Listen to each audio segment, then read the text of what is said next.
V knjižnici smo si izposodili gradivo. Kmalu mu bo potekel rok izposoje, a ga še ne želimo vrniti. Zato mu bomo s spletno aplikacijo Cobiss Plus podaljšali rok izposoje.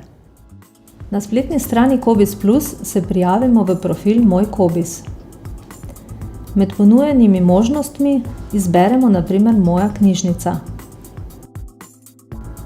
Pišemo zahtevane podatke za knjižnico, v katero smo včlanjeni,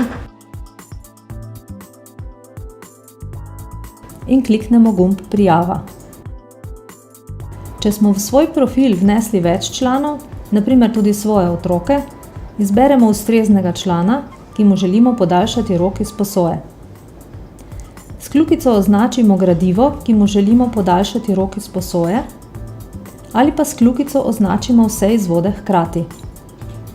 Kliknemo gumb Podaljšaj izbrano in preverimo novi rok vrnitve gradiva.